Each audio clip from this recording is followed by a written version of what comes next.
All right, let's go to the New York Giants 2022 redraft. The How do I say this? The rules for this that we have is the redraft. We look at all the players. We know how they did this past season. We're kind of just looking back to see how they did it. It's a look back to see about their performances and if there were players that the Giants could have picked, knowing now looking back that were better than that. And the only rules that we have for this is the player has to be after the pick, but within the same round. So, like, it was round And one. before the next player taken by the Giants. Exactly, by the Giants. So, for example, pick 5, round 1, pick 5. That was Kayvon Thibodeau originally. Then it was Evan Neal at pick 7. So it would have to be whoever was selected, which I forget. It was Ike Ekwonu, I want to say. Yeah, so it would have to be, if we thought Ike Ekwonu would have been a better pick at pick number 6, then we put him at 5, and that would be it. So there was. But we can't take Charles Cross from pick 9 and put him at pick 5. We could put him at pick 7, but not pick 5. If that makes any sense. Right, exactly. So I want to just quickly run through the actual Giants draft class at this point before we confuse everyone. Round 1, pick 5, Kayvon Thibodeau. Round 1, pick 7, Evan Neal. Round 2, pick 43, Wan'Dale Robinson. Round 3, pick 67, Josh Ezeudu. Round 3, pick 60. Did I just do that? Round 3, pick 81, Cordell Flott. Round 4, pick 112, Daniel Bellinger. Round 4, pick 114, Dane Belton. Round 5, pick 146, Micah McFadden. And then the pick right after that, 147 in the 5th round, was DJ Davidson. Pick 173 in round 5 was Marcus McKeithen. And round 6, pick 182 was Darian Beavers. So that's the actual Giants draft class. That's who they drafted. So let's get that out of the way before now we actually go to the redraft. And with this redraft, yes, it's called redraft. But some of the guys we felt were the right pick for the Giants, and they've worked out so far, and we're going to see what they do in the future. And to the guys who we didn't draft, who are on the Giants, there's no shade to them. We're just looking at the best available here, and those guys who are still on the team could very well still go on and prove us wrong and show how good they are. But even some players like Darian Beavers was on this list. He didn't even play because he had, the ACL tear, which sucked and ended his season before it could even start, or his NFL career, I should say. So we'll see how he bounces back this year, but just wanted to put that out there. And also, 1 year, right? It's just your rookie year. In 3 years, we could be doing this redraft again and be completely different. Yeah, but I like this tradition that we've now established the last 2 off seasons, so let's get right into it and start with round 1, pick 5. Surprise, surprise, it's still defensive end Kayvon Thibodeau out of Oregon. The original pick, there was no reason to go otherwise. So far, Kayvon Thibodeau has been pretty good with the New York Giants. He suffered a sprained MCL in week 2 of the preseason, so his first NFL game, in the regular season at least, wasn't until week 3. But started 14 games, picked up 5 pass deflections, 2 forced fumbles, 4 sacks, 49 tackles, and 6 tackles for loss. So we have him in our redraft, staying right where he was at pick 5. At round 1, pick 7, we stuck with Evan Neal. Obviously, we had the whole first round to pick from. Evan Neal did not have a great rookie season, but you look at the potential that's still there. You look at the other options, and I just felt that we had to stay pat here with Evan Neal. So both first round picks sticking around. He had 738 snaps during the regular season with 7 penalties, 7 sacks, which was tied for 7th most, and had a 44.1 PFF grade. So not the best, certainly. He started in all 13 games he played. He missed 4 games due to injury during the regular season. In the playoffs, in those 2 games, he had 124 snaps and only allowed 1 sack. So definitely improvement as the season went along. In the second round, pick 43, I think at sometimes during this draft, we stuck with the position, just changed the player. And in this pick, or for this pick, it was that exact case. Second round, pick 43 was wide receiver George Pickens out of Georgia. That original pick being wide receiver Wan'Dale Robinson out of Kentucky. Pickens, if you're looking, was probably one of the best wide receivers out of this draft class. Now looking back in week 3 against the Cleveland Browns, I'm sure a lot of people remember this. If not everyone listening remembers this or watching. He had that one-handed catch fully extended to the side in the air. Some people calling it the catch of the year. He finished the season 12 games started with 52 catches, 801 yards, and 4 touchdowns. Again, not saying Wan'Dale Robinson was bad. He had injuries. It ended his season way earlier, his rookie season way earlier than we hoped for. And we hope that he does bounce back in this next season, being probably slotted at wide receiver number 2 for the New York Giants, looking to go out there and play super well. So we hope the best for Wan'Dale Robinson. But just in this redraft, we have George Pickens at pick 43. Moving to the beginning of the third round here at pick 67, we had Josh Azudu, obviously, in the real 2022 NFL draft. And we're going to stick on the offensive line, but a different player and a different position at the tackle spot. Bernard Raymond out of Central Michigan. He played in 16 games this past season with the Colts, 11 starts, 709 total snaps. He had 9 penalties, 7 sacks allowed, which was the same as Evan Neal, but had a significantly better 73.3 PFF grade. When we played against the Colts, I thought he was actually pretty solid in that Week 17 clash, I believe it was. And, just seeing him here and there, I thought he looked pretty solid out of some of those round 3 tackles. There was also Nicholas Petit-Frere. There was Abraham Lucas, who we were very close to putting on this list as well. It was kind of between him and Raymond, but we ended up going with Raymond out of Central Michigan at pick 67. And although it's not the same as it used to be, Alex, I mean, that Colts offensive line adding Raymond in the past draft just completely still boosts that O-line. Again, not the same as it was in like 2020, but again, still would consider them a top 5 O-line in the NFL. Now moving on to round 3, pick 81. Again, stayed with the position, switch players. This time it's cornerback Marcus Jones out of Houston. The original pick was Cordell Flott out of LSU. Jones, who's with the Patriots, was named to the first team All-Pro as a punt returner by the Associated Press. He was also the NFL punt return yards leader this past season. Got elected to the Pro Football Writers Association All-Rookie team.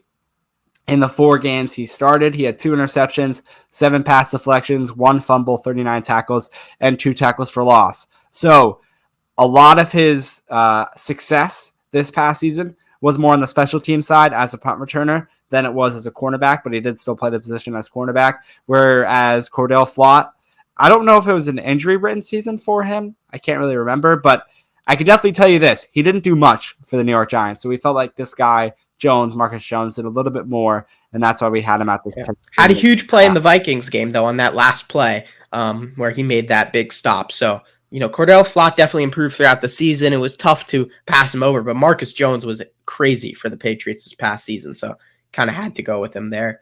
Round 4, pick 112. We're sticking with our own with Daniel Bellinger. He played 12 games during the season, had that terrible eye injury, 11 starts, 61.3 PFF grade. He had 30 receptions, 269 yards with 2 touchdowns. And then in the playoffs, he had 3 receptions for 21 yards and a touchdown with a 56.2 PFF grade. Bellinger came up big in big moments on key 3rd downs, key 4th downs, key red zone drives. And I think, the sky's the limit for him still, even though he is now behind Darren Waller in that tight end depth chart. But Darren Waller, he's a freak of nature. Daniel Bellinger is still going to get his snaps, maybe in a more conservative role than he had last season. Yeah, this is really funny. I was talking about Daniel Bellinger yesterday, actually, with my dad. He was like, I've been rewatching like early Giants games from the beginning part of the season, and Daniel Bellinger did pretty good. Like had a couple touchdowns earlier in the season. And yeah, he's right. Daniel Bellinger used more as a blocking tight end, and like Alex, we said with Saquon Barkley in the contract, the Giants ran the ball a lot last season, so he was used a lot to block. And as right now the second tight end in sets behind Darren Waller this next season, I think we're going to see a lot more blocking from Daniel Bellinger, and that's nothing like against him when it comes to his route running. It's just that Darren Waller's route running is a little bit more crisp than Bellinger. So I'm sure if they're in 2 tight end sets and they're both like on the right side of the O-line, Darren Waller is going to be running the route while Bellinger will drop back maybe and help block. Just an idea there. Anyway, moving on now to round 4, pick 114, edge. Michael Clemens was our selection out of Texas A&M. The original pick was safety Dane Belton out of Iowa, which, again, Belton did his job when he needed to, stepped in for the injured Xavier McKinney after that hand injury. In his time, though, Clemens this past season had 2.5 sacks, 36 tackles, 4 tackles for loss, and 6 QB hits, which just his stats-wise was better than Belton. And let's just say Belton did have his struggles from time to time, which, it's understandable. He's a rookie. He'll develop and hopefully do better this year as the backup I want to say he's the backup strong safety heading into this season. Yeah. I mean, Clemens is a athletic beast. He's an athletic monster. There's a ton of upside there. Saw a little bit of production on the Jets, and I like that pick there. Round 5, pick 146. We were kind of stuck because the Giants picked the pick right after at 147. So we had no choice but to stick with Micah McFadden. Not that that's necessarily a bad thing. He played in all 17 games during the regular season with 7 starts at inside linebacker. Had a pretty poor 38.7 PFF grade. He had 35 solo tackles, 50 total, 2 sacks, 6 tackles for loss, and 1 forced fumble. Definitely had his shining moments, though, but certainly has lots of room to improve. But that's where you're kind of looking at here with a 5th-round pick. You're not looking at defensive rookie of the year candidates, unless, of course, you are looking at our next individual at pick 147. What a diamond in the rough here, Alex. At round 5, pick 147, cornerback Tariq Woolen out of UTSA. The original pick was DJ Davidson, the defensive tackle. Woolen, I mean, it was an easy selection here. A Pro Bowler, finished his rookie season with a total of 6 interceptions, which was tied for most in the league. He became the only rookie over the last 10 years to record an interception in at least 4 consecutive games. Was named the NFC Defensive Player of the Week in Week 6. Was named to the Pro Football Writers Association All-Rookie Team. And like I said, he earned Pro Bowl honors. Started all 17 games. 6 interceptions, 16 pass deflected, 3 fumble recoveries, 63 tackles, and 1 tackle for loss.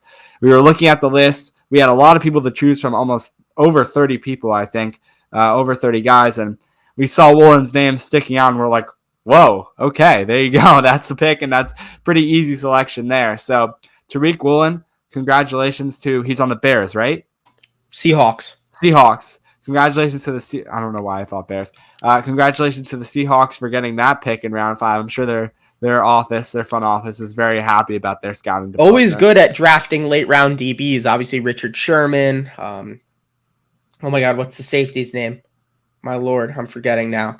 I'll look it up in a minute, but I'm blanking. Anyway, like the Legion of Boom. Oh my gosh. Cam Chancellor, there you go. There's a name. Like a whole bunch of those guys. Late round DBs always have been good in Seattle with Pete Carroll.